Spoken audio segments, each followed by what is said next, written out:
Welcome to the Social Network Society podcast.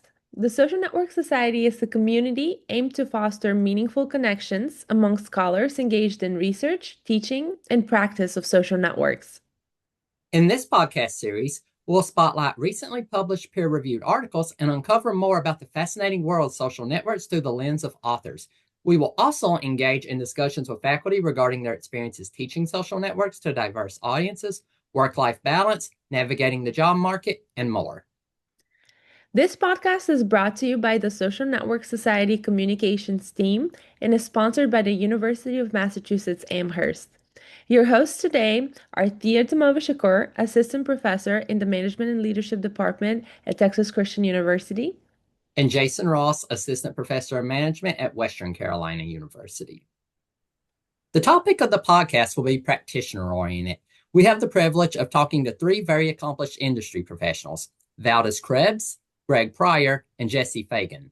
Valdis is the founder and chief scientist at OrgNet and is an organizational consultant, data scientist, and the developer of network analysis software. Greg is an advisor, consultant, and co-founder of Connected Commons, and Jesse is the director of data science delivery at Blend and an organizational networks consultant. We're very grateful to y'all for being here today. Well, thanks for having us. Thank you. We're very excited to learn more about your professional journey. So would you mind sharing a little bit with us how you got where you are today? I'm the older one here. I guess I'll go first. So I actually got started in the last century, and I did my first O&A, it wasn't called that back then, in 1991. And I was working at TRW, which is a space and defense company. It's now part of, I forgot, they got bought out, but Northrop Grumman, that's the company. And so we were doing network projects there as part of diversity efforts, and also then they grew into knowledge management efforts. So I started doing that there, and things seemed to be going well there, and did some moonlighting with other clients in the evenings, and just decided to start my own business in 1995. And so I've been doing that ever since. Have things changed much between this century and last century?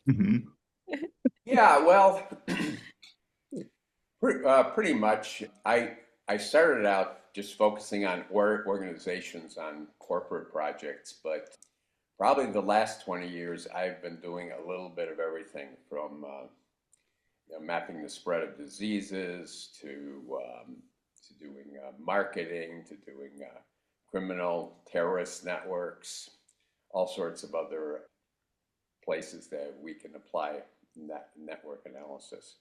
So it's been kind of fun because it's been a very diverse environment and diverse projects. Very interesting. Thanks for sharing. Yeah, I'll jump in next and then let Jesse go. My name is Greg Pryor. My journey has been primarily, as you mentioned, as a practitioner. Spent nearly, probably more than 40 years in various corporate roles, leading talent, leadership, and culture. Did 2 tours of duty at Merrill Lynch, some time at Accenture and the consulting practice, and then I ultimately retired from my time at Workday, where I had the privilege of leading during its explosive growth period.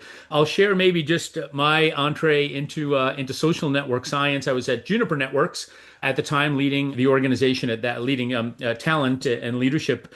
And we had a unique situation. And what was cool, one of the many cool things about Juniper Networks is they were a networking company, so they understood networks. And we had the opportunity to work with the most senior leaders in the organization to address a really important problem. And we had, candidly, in retrospect, a sort of blessing. My good friend Rob Cross joined us, and we did a network analysis around a really specific, important outcome for the organization with the top 30 leaders in the organization. And I refer to that as my Dorothy in the Wizard of Oz moment, where I was a human capital leader for decades and decades and decades. And with Rob's help, all of a sudden it was like when Dorothy landed in Oz and it burst into Technicolor. And I saw both the human capital and then also the social capital in that moment. And I've not been able to turn back since then. So adding the social capital to the human capital, which is necessary, but as you all know, not sufficient to really address the opportunities we have in front of us. So since then, have been unable to turn back and really dedicated my career to help elevating the role of social capital in the world of work. All right, I'll take a turn. Hi, guys. My name's Jesse Fagan. I think I learned social network analysis from Valdis, at least a little bit, some of his publications that I read on the web. And I started maybe in undergrad where I was just drawing random networks and trying to calculate betweenness by hand.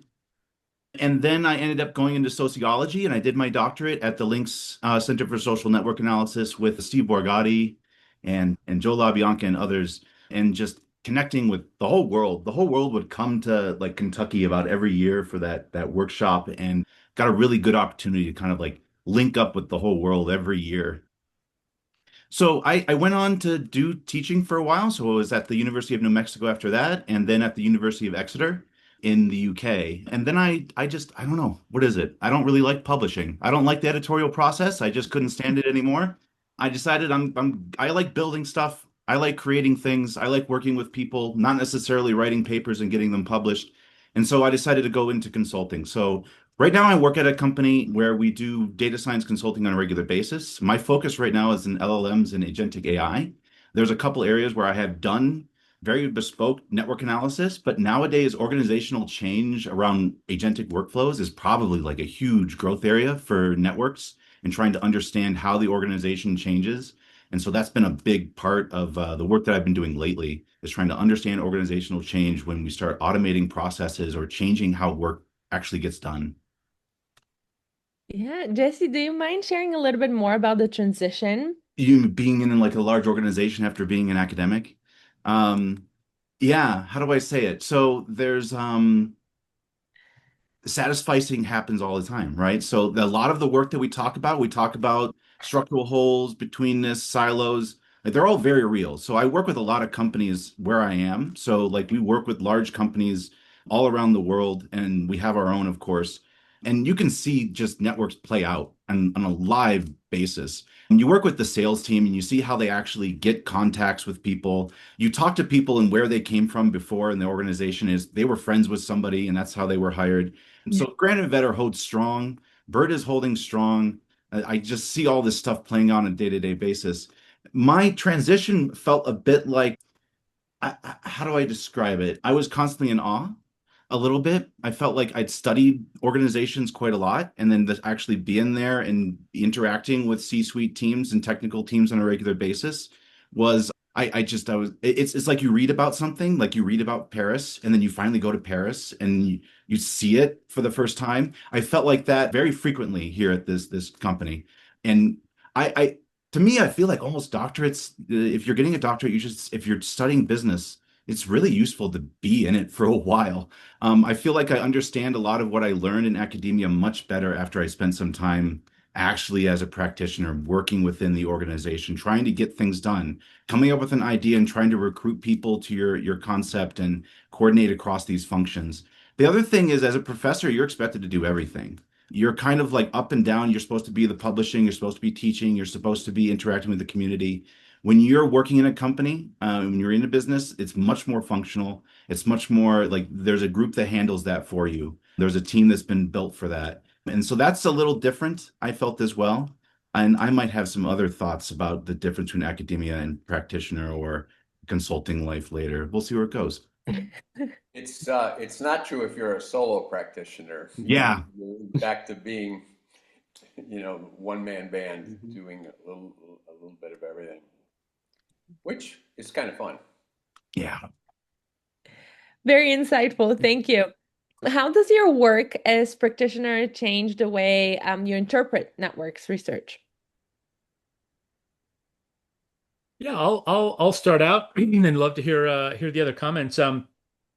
Again, for me, it was that sort of that Dorothy from Wizard of Oz moment, and as a practitioner, maybe two quick things. First of all, seeing the duality of human capital and social capital. I don't think, having been in HR for many, many years and actually a second generation HR, practitioner, human capital practitioner, it is basically sort of known as an idea, but not really put into practice. So one of the opportunities I had to do was to actually add connections within the talent strategy that I had the chance to lead across many organizations. So the talent strategy had sort of 5 pillars of capability, career, compensation, contribution, and connection. So I was very intentional in adding connections as part of the talent strategy and saying this is something we're going to measure, we're going to leverage, we're going to develop within the organization. And so for me, that was really a game changer as a practitioner. Many people, what I would refer to it was sort of as a stupiphany. They both were surprised that that was added, but it totally made sense at the same time. And so they were like, yeah, this has been missing. How could it be missing for so long? When I think about my own success or my team's success or others' success, relationships, connections, networks are part of that. But it just really wasn't part of the framework, I believe, at least in my experience, for HR professionals for so long. I think that's the tremendous opportunity that we have in front of us, is to bring the entire toolkit of social and organizational network science to bear in organizations. I'm sure we're going to talk more about that. But for me, adding connections within these other sort of 4 pillars that were very classic in the HR space was a game changer for me.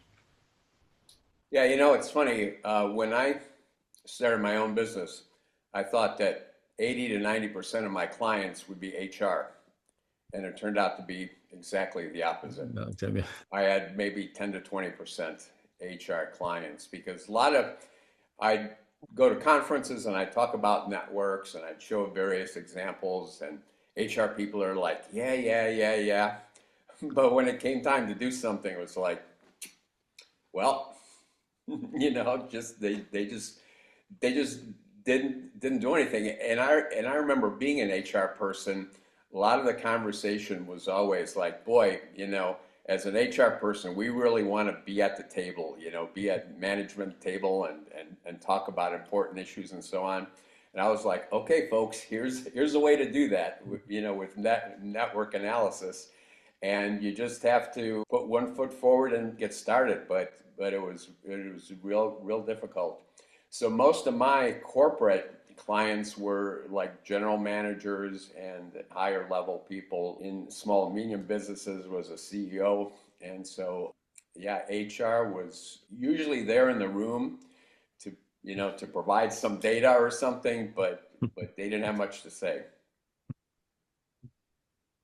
Well, I might point this at Greg. I might have a question for you in terms of, like, you said that you're measuring connections. So one of the challenges I often have with network analysis in the organization is that there's a lot of overhead to do that work. Like, it's not something that's consistent. I mean, we can measure from certain sources. We can look at email networks, which is a lot of research I did. We can look at how, like, these traces people leave, we can measure that in real time, but they're not really a great representation always about the work that gets done in communications.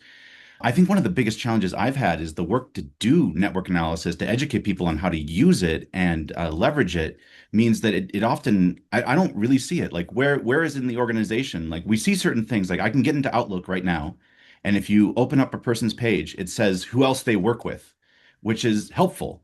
But is that the limit? Like, how much more analytics or measurement or metrics do we need on the team in order to really leverage networks and use them really well in the organization? I'm curious what you said when you said you measured, like, that connectiveness. Yeah, I'll give you. I think it's a great point, Jess, and I think it is one of the barriers to exactly to your point of people using it, being more consumable, if you will. I'll channel. So I probably should have mentioned this in the upfront intro. A number of years ago, PsyOp asked my colleague Kristen Cullen-Lester and I to curate the book on organizational network science. And so I'll channel 50 of our great contributors who wrote for that book, which is public knowledge. And so I'll use that. But my good friend Phil Wilburn, who looks after analytics at Workday as an example, looked at anytime feedback. So for the last 15 years, at least at Workday, and I'm picking one use case, Jesse, but they measured, a very frequent part of the collaboration at Workday was to recognize colleagues when they helped them collaborate on something. And so there was this public knowledge of anytime feedback. And what Phil was able to do was take hundreds of thousands of data points on anytime feedback, where it had been given naturally in the flow of work. So there wasn't additional effort necessarily. This was available in the data set, if you will. And what he was able to do was look at really three things. There's only, because Phil's just so smart and so amazing. He was able to look at the relationship between anytime feedback, relatively narrow, but he had a big data set to look at that, and performance and retention and inclusion were three examples. And he was able to take that data and see its relationship. I won't say that it was causal at this point because, obviously there's a very high bar on that, but it was very informative to look at the relationship and say, when people were identified as higher performers within the organization, what were the types of feedback patterns that they were receiving or giving to others? And he saw and was able to see that. A second example, which he talks about, and it was probably going to be my answer to one of our later items, but I'll play it out here, is at one point, and you mentioned diversity, or I think earlier, Workday was able to look across diverse groups of people. So by gender, by generation, by location. And they found, as an example, that Asian American women in particular were not feeling a similar sense of inclusion. And they could see that in the feedback data. They were much less likely to give or receive feedback. And so taking those, to your point, taking data that's perhaps already available, may not be perfect, doesn't represent all of the collaboration or connectivity within the organization, but represented something that was interesting, important, and then as an example, gave feedback to Asian American women to say, did you know that when people give and receive feedback, they are more likely to be higher performing and they're more likely to be to stay at the organization longer? And we gave them very specific practices on how to use that, how to provide feedback. And within 2 quarters, saw a dramatic difference in both the behavioral change of giving feedback and their sense of belonging actually as a group. And so, again, very narrow, Jesse, but what I love about that is it's super practical. It says, here's data that exists. The data is never perfect, but here was an action that could be taken and results that could be achieved from data that was already available as one specific example. And again, full credit to my friend Phil Wilburn for doing that work. So where was that feedback data available? Where'd you get it? It was in work. It was actually used in the Workday product. So in 2000, I guess it was 2014, Workday, the company within, obviously, in Workday likes to use its own product. And so in 2014, the anytime feedback feature became available. And over between 2014 and when Phil did this work, I believe in maybe 2020, there were thousands and thousands of pieces of data, of feedback data, and he could look at the makeup of that feedback data and people's performance data, retention data, as an example. But so it's in Workday. You wouldn't catch feedback in a meeting or in a Zoom session or anything like that. No, this was actually sort of declared where people would give feedback and say, hey, Jason, really appreciated you inviting me onto this podcast, or hey, appreciated you helping me out with this client today, and it was very much part of the practice, again, because we introduced connections as a central sort of part of the talent theme at Workday, was to say we encourage people to give that feedback. Now, full disclosure, that was in this case meant to be positive and recognition feedback. It was not, there were other ways to give perhaps critical feedback, but the recognition feedback, to be specific in that case, that was a transparent, and everyone could see that. Anyone could see when people gave that feedback. It was online, much the way Jesse was saying, hey, I can see who's connected to so-and-so. People could actually look up in Workday and say, wow, Greg has given and received feedback from the following people. And here's the feedback. So it happened to be one transparent, measurable item that we could do some work in, as one example. So all the employees were using that Workday system? Yes. Well, and the company was Workday. So, Okay. it was Workday on Workday. So I only, I led talent for Workday for almost 10 years. So yeah. Better use that system. It was encouraged. Let's put it that way. Yeah, that makes sense. Yeah, it's my experience with a lot of let's call them employee social networks is that a lot of times they're not that popular in a lot of organizations. Some people use them a lot, And some people are really active there. Some people are mildly active, but there's a lot of lurkers. There's a lot of people that just might look, see what's going on, and don't respond. So yeah, it's just kind of, I wonder what kind of, data we can really get from a lot of those systems. Yeah, there's a significant selection bias on who actually participates and sends information.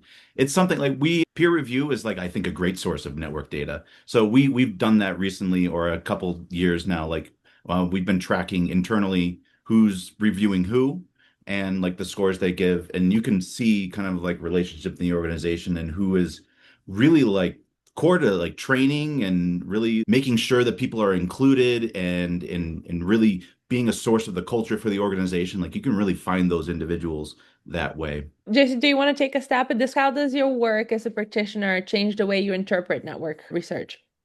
I don't know. I didn't change it that much. Like I said, it was like reading about Paris and then finally visiting. Right. There are certain things that are just the one thing is that the real world, the practical world, just largely just does not care about network research, is what I Right. see.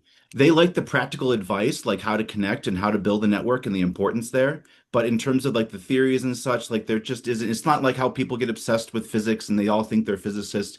It's not the same for networks, is one thing I'd say. But the advice is there, and I think it's baked in. There was like, and somebody can correct me, there was a really famous economic study where someone embedded themselves in, there was an economist in Chicago embedded themselves inside of gangs and started learning how gangs operated and found that they're very similar to like how McDonald's operates in terms of low level operators and stuff, and found that the people running those really understand economics really well. They use a completely separate language, but they understand it really well. And I find that a lot of the top people in these organizations, a lot of top salespeople, the people for which networks really matter, they understand it.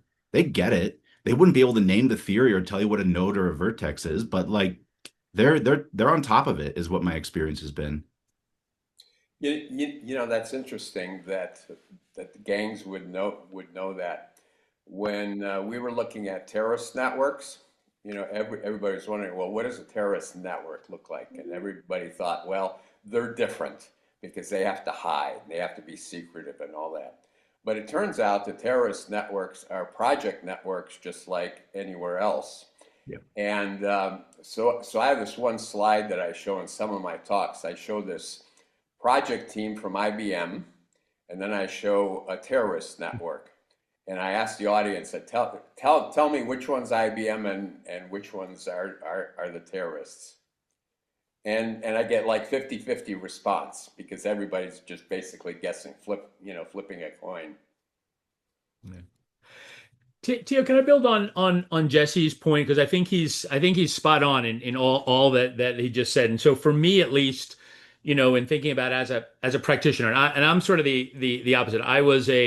And I wouldn't even clearly with the other panelists here would not even consider myself an academic or researcher. I come from the other side, which is what are the outcomes, and then where can we find the research? Where do we look at research? Where are there research projects that can be done in that? But as a recovering consultant, having spent 10 years at Accenture, I still find myself drawn to thinking about the world in 2x2 matrix. And I think while I so appreciate, and so for me, the 2x2 matrix is sort of like it's actions and its analysis and its organizations and its individuals. And I think for decades, and all of the people who have been mentioned already have done such extraordinary work in the organization analysis quadrant. And that has been important work that we all build on. I think, as Jesse talked about, the future is in the individual action quadrant. I believe that with the availability of AI, taking what was this historic, organization analysis, and I'm not suggesting we don't continue to do that work. I think there's a place for that. But where I do think people have an interest is at the individual action. So if I'm an Asian American woman, back to my earlier point, and hey, Greg, did you know that, for some reason here at Workday, Asian American women happen to give less feedback than others, and feedback is an important part of being recognized by peers, by being considered. Here's one or two ideas, and that was actually, in this case, what we did. We curated individual actions based on the context that someone was in, or collaboration overload, I think, is another great example. Obviously, the work done by Rob and Adam Grant and others in that work to say, hey, Greg, it looks like you might be spending a lot of your time, or maybe too much time, or maybe much more time than your peers engaged in collaborative activities. There is a risk of burnout. That might not be true for you, but it might be true for you. People who effectively, inoculate themselves from collaboration overload, consider the following items. You might want to consider doing this. And then again, seeing, to Jesse's point, if there's a change in someone's well-being, in someone's ability to be, whatever that might look like. So I think that's the opportunity, is this sort of action individual quadrant, not to take away from the organization analysis, but my hope is that that's going to create pull in the organizations, exactly as, the other comments have been. I would agree. I don't see many. The arts and charts are interesting for a while, but then people sort of get burned out on them. They want to know, what should I do? And if we burn all those mental calories in understanding, all of the ins and outs of network science, by the time we get to the starting line, they're like, I'm just too tired. So I think there's a real opportunity in front of us to have organizations pull in when we think about what are the outcomes and what are the actions people can take. One more comment on the network research. When I got started, I noticed that I had lots of people that had strong ties between groups and also weak ties within groups. And I had read Granovetter, and I thought, uh-oh, I must be doing something wrong, because Granovetter says this is like forbidden. And so I checked my data and so on, and I talked to these people, and it was true. There were strong ties within groups, and that's mostly where they were. But there were plenty of occurrences of strong ties between groups, and the same with weak ties. And so the one thing that I learned about research is read it, understand it, but it's not going to be 100% true in reality, because again, I don't know how many data sets Granovetter had, but by the time I was puzzling over this, I had a dozen data sets that didn't agree with him. So that's the other thing. And then also it was interesting, like I said, I started in the corporate world, and then I went to work for a nonprofit. And in the corporate world, we have Ron Burt's structural holes, and everybody understands that and understands why they're beneficial. But you go to a nonprofit, and they're saying, well, we don't want structural holes. We want to close those holes. We want to introduce people that should be connected to each other.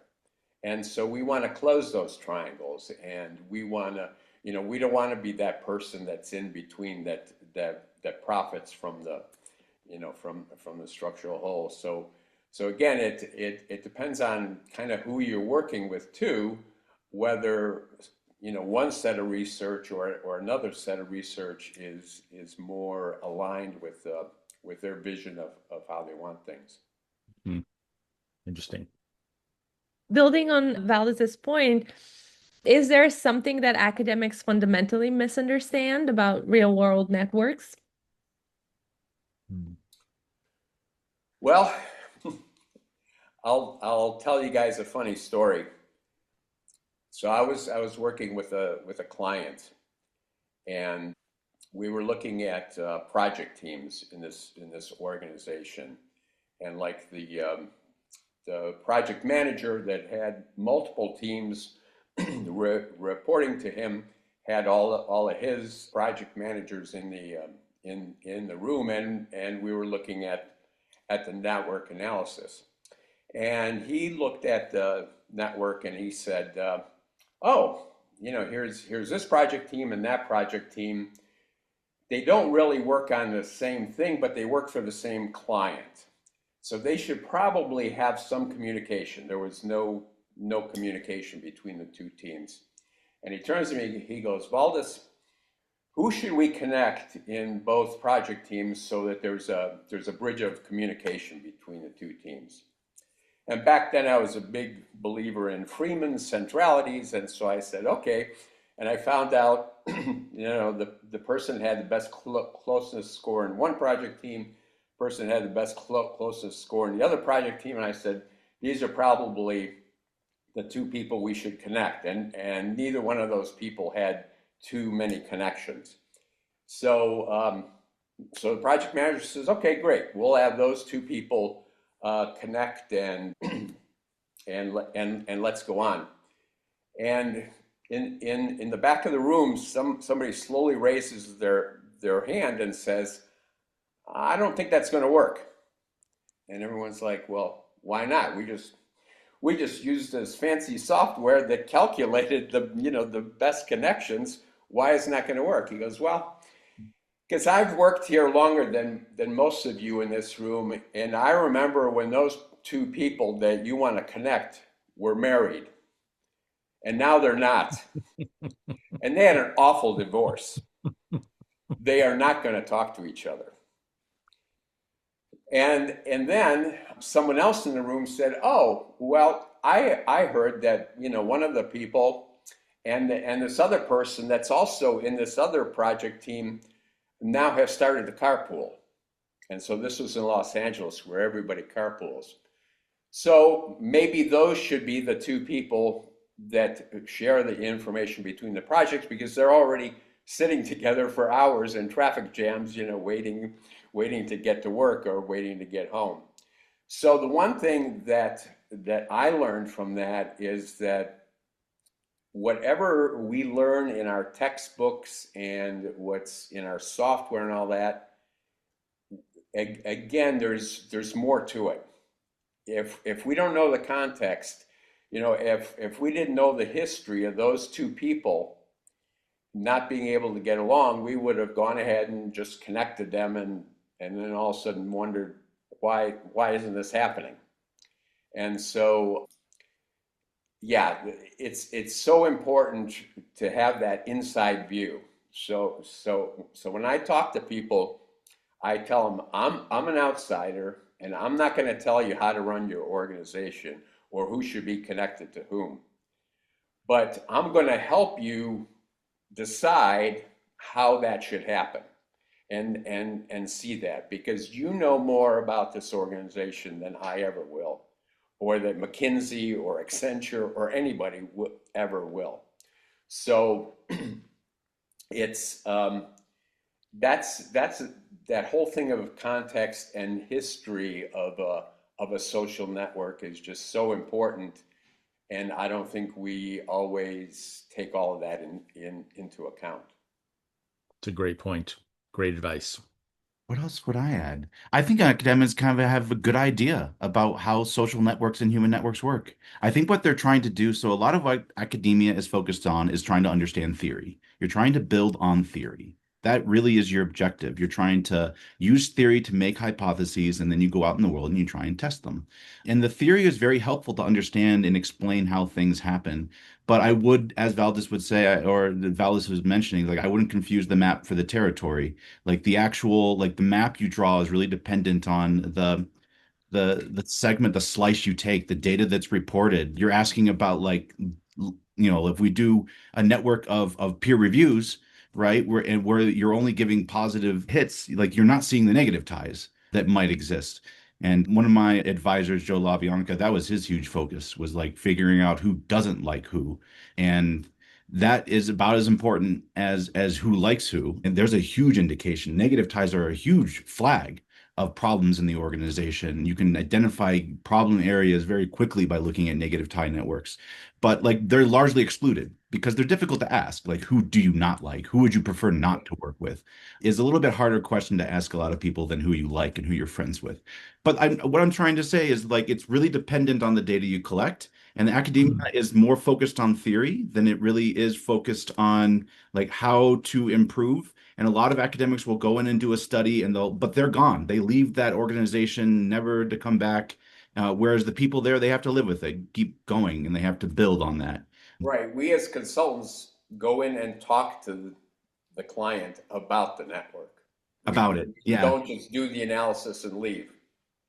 We talk to them. we try to figure out what's going on. Why is this happening? Why is this not happening? Sometimes in those discussions, negative ties do come up, but you're right. That's something that's always there, but is not always addressed as strongly as it should be. Yeah, you don't want to show a map. Like I've done a lot of network consulting where we've gone in and you show the map of the organization and a great discussion tool about like what's going on in the organization. But I would never show a map of negative ties to the organization and have a discussion about it. There's a huge issue on, well, we could talk about this more. So many friends, right? So many friends. Even positive tie networks, like there's privacy issues here. Like people didn't know they were so isolated. They were friends with somebody and they didn't realize that person was you were just one of 1,000 friends of theirs. That whole principle of like all your friends have more friends than you. That's something that can be really hard for people, and especially when they're doing comparisons. So I've had a lot of cases where people have elected to have their names removed from charts or have their data removed before it's discussed in a public setting, which does alter the network in certain ways. But that's another big thing, is just how you actually approach this, and the sensitivity of some of the information to the actual operation is not fully understood, I think. Yeah, I think if I could offer to people who might be new to this area or doing this area, my good friend and colleague Michael Arena, I think does this brilliantly, exactly as suggested. Is he comes in and says, "I have a thesis, the research, my own personal view, not knowing the organization. I have a thesis. Let me share that with you."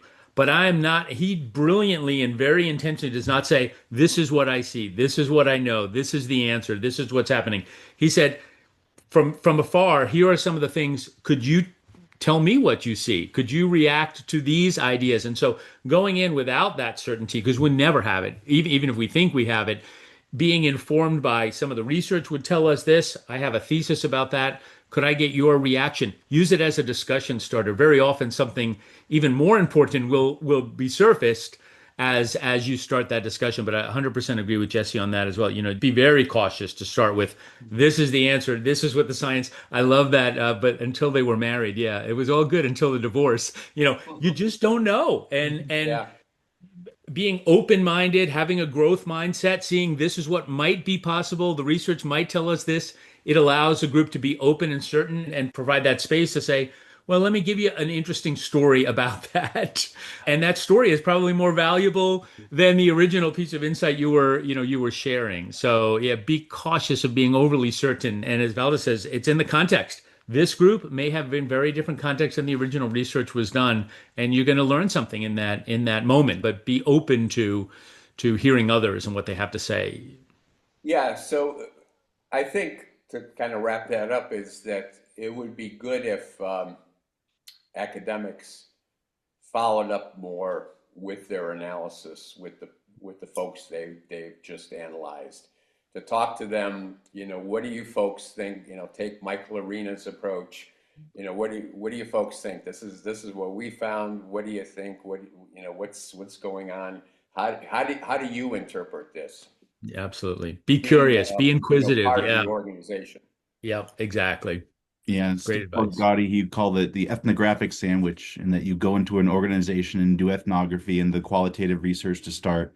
You use that to design your quantitative tools, you do the quantitative analysis, and then you have another ethnographic session to kind of figure out, does this make sense and how does this contextualize with your organization? Yeah. That's how we would often phrase it. That absolutely fascinating discussion so far. Super interesting. So I guess one question that I do have is, what's kind of the most surprising network patterns that you all have found in a real organization?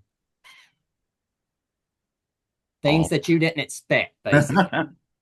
I mean, my doctoral thesis was that an organization which was going through a merger, which was a really interesting distinction. So two very equally sized companies in the same field, same industry, and I was able to get the entire email network from these organizations as they went through the merger over time. What I saw was very interesting in terms of like one organization which is very centralized, very clumpy, big hairy ball is what that looked like when you visualized it, and the other one was incredibly siloed and functional, and that it had like these different groups, and they really kind of they had like brokers that would go between, but largely they stayed within. And the other one where everyone talked to everyone like all the time. And it was interesting to see how the the company that was bought out was that centralized Harry Ball, and it got pulled apart and it got put into the form of the functional form of the other organization, like over time. So you saw like this dominant company had its functional form, and it just kind of just picked and chose and forced its kind of communication patterns onto the people on the other organization. Over time, you saw it become more like that more dominant functional organization. So one thing I'd say is in terms of that, it's just how much culture shapes networks is what I would say there. Is what is really astounding to me is like how you dictate how people should interact. There's certain kind of like, I don't want you reaching out to them. Let so and so be the communication between that department. Like those kinds of things they accumulate and they create these networks in total. And you can see that culture being imputed onto the new entrants into this organization, which was fascinating. So I will always remember that. And that was my own like doctoral work. So, but in terms of other organizations, I don't know. A lot of small teams are like, there's not a lot of variation you find. So sometimes it's like you'll do a network analysis and you're struggling to find something interesting to say a lot of the times because a lot of it is they knew all of this already. What are you really imparting into them? And that sometimes when I was doing network consulting for larger or smaller teams, that would be the struggle sometimes is telling that story. There usually was an angle, but it wasn't as compelling. And they're like, what are we paying you for then? Right. And you have to justify that. So you make really, really cool diagrams. That's what you do. I think for me, and I can't wait to hear what Valdis has to say about this as well, is back to, Jesse's earlier comment on AI and how agentic AI, the automation and augmentation of work is about to change things more dramatically than I've seen in, decades of being in the world of work. I think we're absolutely at that point, and I don't think that's hyperbole, and I think we need to understand that. But one of the things that I think is very relevant now is when we look at some of the work around how finding energizing influencers, or Andres Visick would call them mobilizers at work, that there are, again, as you all know, there are a shockingly small number of people who can have this really outsized impact on influencing beliefs and change within the organization. And as a recovering change management professional myself, having followed all of the myths of, well, it should be top down and you do all these things, I think network science offers us a very different perspective on how to be much more efficient, much more effective, much more timely in how we can activate a very shockingly small number of people when we know who those people are. The reality is, unless you do some type of network analysis, you have no idea. I don't think, at least I never did in the world I work. But there are a very small number of people in the book. Emerson Paz, who's at Roche International, one of my favorite, I think some doing the best practical work in the world in this space, was able to activate very small number of people within Roche's sort of hospital, front-facing hospital systems. 350 people were able to open up a whole pipeline of new medicines that were available, new pharmaceuticals that were available to people. And he was able to, by using network science, generate $500 million of value by accelerating the degree to which new pharmaceuticals could be made available and activated within the hospital system. So that would be one. If I could pick one that I think is really relevant, as so many organizations are needing to prioritize what Jesse talked about, which is how do I move into this agentic world? How do I help bring AI into the organization? Finding a small number of energizing influencers, understanding how contagion, as Valdis had talked about, actually travels within the organization, and activating that system could, I mean, just ginormous value for an organization at the business level, as Valdis had talked about. Well, the pattern that that I found that was very interesting and that seemed to be more prevalent in organizations that were doing better and were able to adapt to what was going on in their environment was what I had talked about a little bit before, was these stronger bridges between various groups that should be connected. It's not that HR should be connected to engineering, but engineering should be connected to design and things like that, and to sales and to marketing and so on. So Damon Santola talks about these thick bridges between functions and groups to have innovation travel.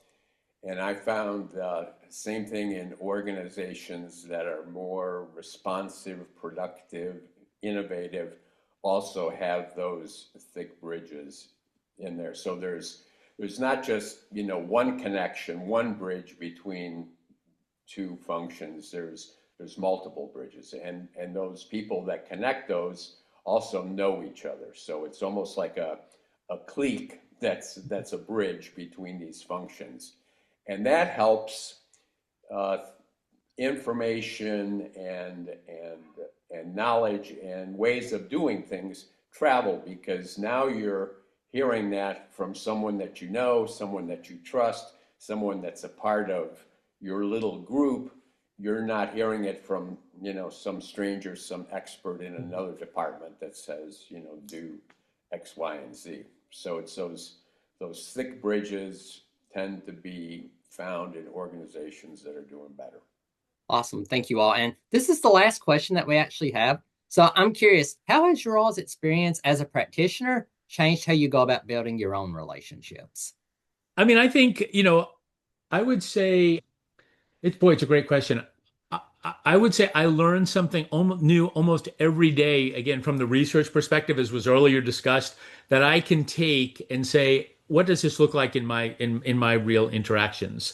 Something maybe I should do less of or do more of or think about in a different way. And so I would say that, at least in my experience so far, the biggest opportunity is just being open to seeing how social networks really impact your success. And I have found in the people that I've worked with, if you could only do one thing, turning that light bulb on and say human capital is necessary but not sufficient, adding the social capital lens, some of the research would suggest could be 50% of someone's success is in the network. So I think having that awareness, having that growth mindset of saying, let me appreciate and let me apply that. I just find I learn something new every day in, again, converting the science into practical action, that idea of really being action oriented. And I think the more we can help people do that, the more they're going to be successful in this age of AI.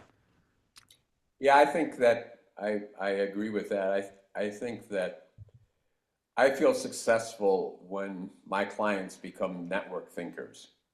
So they start thinking about networks. They start thinking about what's non-obvious, what's invisible, what's what might be going on that I don't quite understand, or that I'm interpreting differently.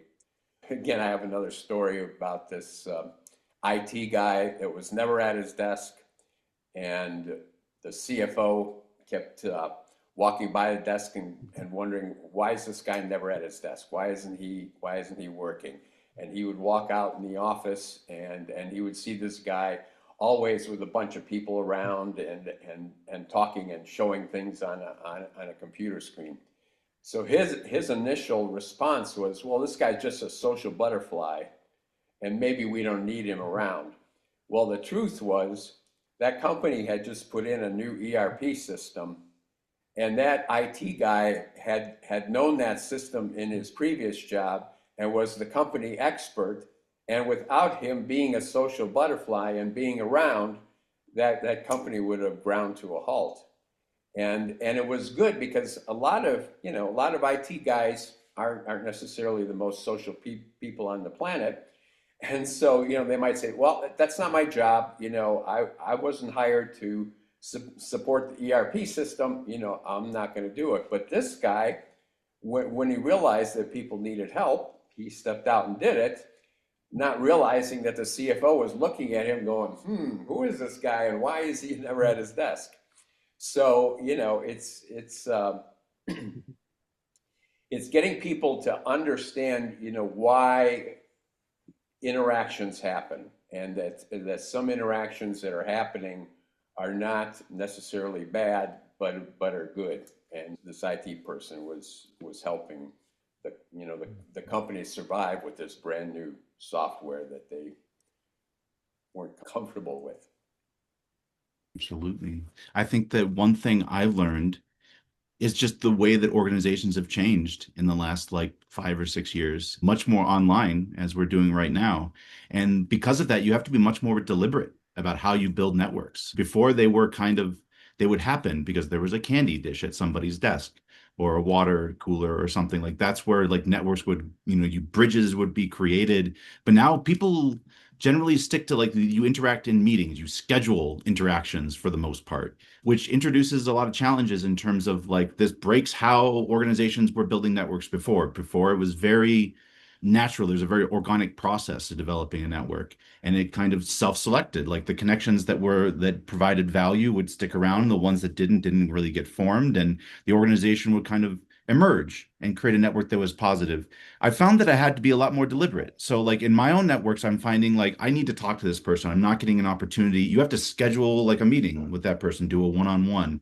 I schedule like large calls where I try to invite everyone from across different departments to like discuss larger topics. So I have something I call an AI lounge where I try to invite lots of people from different functions, and it's an open conversation, right? So we have some topics, but generally it's open, because if you have large meetings, they often are very top down. There's one person talking, everyone else needs to be listening.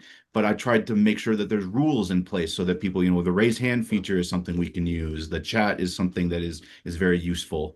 So the idea is I'm thinking like you have to be much more deliberate and thoughtful about how you're constructing organizational networks now than you used to have to be. Before, it's like you throw everyone into the same physical space. They generally emerge with good networks, or there's could be some flaws, but these days you have to be much more deliberate about it and thoughtful. Absolutely fantastic, interesting discussions. Thank you all so much for being a part of this. Our audience is going to take away tons from this discussion today. I guarantee you all that. I know I certainly have. I'm sure I can speak for Thea as well on this one. So thank you all. Absolutely fascinating. Thanks, Jason. Thanks for having us. Yeah, we appreciate it. Thanks for having us. Yes. We learned so much. We should probably do a sequel. There's a lot more that you guys can share. Sure. Part 2. Thank you again. Thank you all. Wow, what a great conversation. Let's talk about our key takeaways. Oh, go for it. Absolutely. I found it very interesting when Valdis was talking about how networks should be understood within context. And that's something that I think we should consider more often than not.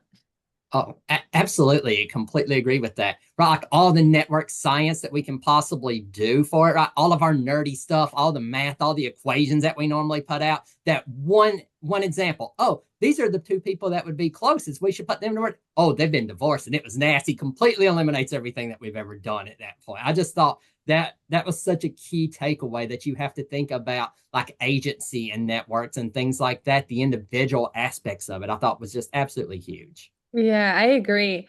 I also loved Jesse's comment on negative ties. We often tend to focus on who we like to work with and think way less about all the negative emotions that we experience at work that are equally important. Yeah, and then following up what it is that we can actually show that we've learned from network science. I know David Krakauer always tells this story about he was working at the Pentagon and they kind of used a more negative tie aspects thing of who is it that you trust, who do you not trust. And then these are individuals that go to war, and then they had to vary it because finding out some people up at the top wasn't exactly the most trusted. I thought, I was like, this makes absolutely perfect sense as they were talking about it. And we had such a full discussion. We stopped shooting exactly at the 1 hour mark, but there were so many more questions I wanted to ask. For example, I'm very curious about the topics that I study, such as nepotism, cronyism at work, and how do these very accomplished industry professionals, what do they think of that and how do they treat these phenomena at work? Is there anything? And it kind of jumps into some of my stuff with mobilization as well. How is it that you actually get these leads? In your case, if it's nepotism or something like that, that's a really easy way to ultimately mobilize a tie. I thought that's something that we could take away and was super interesting for an academic audience. Yeah, absolutely. So maybe we should seriously consider a sequel at some point. Well, they had plenty of extra stories behind the scenes. Oh, yeah. Their stories were great. So thank you for joining us for this conversation on how social networks play out in the real world. We had a great conversation with Jesse, Valdis, and Greg, 3 wonderful industry professionals, and learned a lot about how important it is to understand networks within their context. if we want to create meaningful and efficient change. A big thank you to our guests for sharing their insights and experiences with us. If you liked today's episode, please like and subscribe to our podcast. We're looking forward to getting your feedback. If you have any suggestions, feel free to email us at communications.sns@gmail.com. We look forward to touching base with you.